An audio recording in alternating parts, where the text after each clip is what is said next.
میں آپ کو سارے قرآن کا خلاصہ بتا دیتا ہوں، سارے قرآن کا خلاصہ بتا دیتا ہوں۔ ایک چھوٹی سی سورت سارے قرآن کا خلاصہ ہے، یاد رہے گی تو فائدہ اٹھاؤ گے، نہیں رہے گی تو فقیرانہ آئے صدا کر چلے، میاں خوش رہو ہم دعا کر چلے۔ چلو تمہارا اتنا تو احسان ہے کہ بیٹھ کے سن لو۔ قرآن میرے اللہ کا علم ہے، میرے نبی کی زبان سے نکلا ہے، اور یہ دونوں بے خطا ہستیاں ہیں۔ تو اللہ رسول کی بات کا خلاصہ سنا رہا ہوں، اللہ اس کا رسول ایک بات کو سمری کر کے آپ کو دے رہے۔ سارا قرآن 114 سورتیں، 6200 کچھ آیات، ان سب کا خلاصہ ایک چھوٹی سی سورت جس میں کامیابی ناکامی کی مہر لگا دی۔ قرآن نے قسمیں اٹھائی ہیں، یہ قرآن کی آخری قسم ہے۔ قسم اٹھانے سے بات طاقتور ہو جاتی، اللہ کو قسم کی ضرورت نہیں ہمیں سمجھانے کے لیے۔ پہلی قسم قرآن کی سورہ نساء میں فَلَا وَرَبِّكَ لَا يُؤْمِنُونَ حَتَّى يُحَكِّمُوكَ فِي مَا شَجَرَ بَيْنَهُمْ، یہ پہلی قسم۔ دوسری آخری قسم ہے قرآن کی وَالْعَصْرِ، یہ آپ کو بتانا چاہتا ہوں، مجھے زمانے کی قسم۔ بچوں یہ بنیاد بنا لو، پھر آنکھیں بند کر کے چلو۔ تمہیں نوکری ملے تو بھی موج ہے، نہ ملے تو بھی موج ہے، تمہارے پاس دنیا کا علم آئے کم آئے زیادہ، یہ چار باتیں ہیں تو تمہیں خوشخبری ہے۔ میرا اللہ نے کہا والعصر، مجھے قسم ہے زمانے کی، ان الانسان لفی خسر، ساری دنیا کے انسان یقیناً ناکامی کے سمندر میں ڈوب گئے۔ فی کا لفظ بہت خوفناک مطلب دے رہا ہے، یوں دکھا رہا ہے جیسے سفینہ انسانیت ناکامی کے سمندر میں ڈوب رہا ہو، غرق ہو رہا۔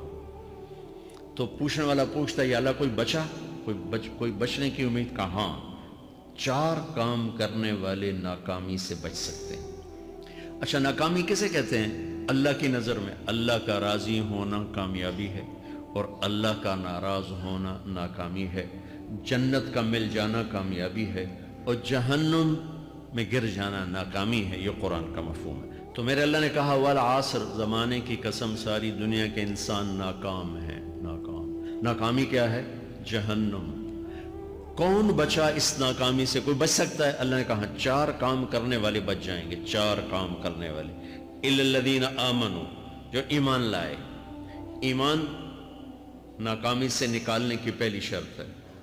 وَعَمِلُوا الصَّالِحَاتِ، جنہوں نے اچھے اعمال کیے، اچھا عمل ناکامی سے نکلنے کی دوسری شرط ہے۔ وَتَوَاصَوْا بِالْحَقِّ، جنہوں نے حق کی دعوت دی، یہ تبلیغ کا کام، جس کو آپ تبلیغی جماعت سمجھتے ہیں، یہ تبلیغی جماعت نہیں ہے، یہ میرے رب کی لگائی ہوئی ذمہ داری ہے ختم نبوت کی وجہ سے، کہ میرے نبی کے بعد اب کوئی نہیں آئے گا، تم اے امت محمد اس دعوت کے کام کو اور حق کی دعوت کو تم آگے پہنچاؤ گے۔ وَتَوَاصَوْا بِالْحَقِّ، یہ لازمی پیپر ہیں، کمپلسری پیپر، اس میں نقل بھی نہیں لگ سکتی ہے، یہ لازمی پیپر ہے۔ وَتَوَاصَوْا بِالْحَقِّ، کہ اب کوئی نبی نہیں آنے والا، لہٰذا ایک دوسرے کو تیار کرو، دنیا تک جاؤ، یہ تمہارے ذمہ ہے۔ یہ ناکامی سے نکلنے کی تیسری شرط ہے۔ چوتھا پیپر وَتَوَاصَوْا بِالصَّبْرِ، جنہوں نے صبر کی دعوت دی، صبر کیا۔ میرے بچوں، میرے عزیزوں، میرے بھائیوں، یہ چار ضروری پیپر ہیں اپنی دنیا اور آخرت کی کامیابی کو حاصل کرنے کے لیے۔ یہ چار ضروری پرچے ہیں دنیا اور آخرت کی ناکامی سے نکلنے کے لیے۔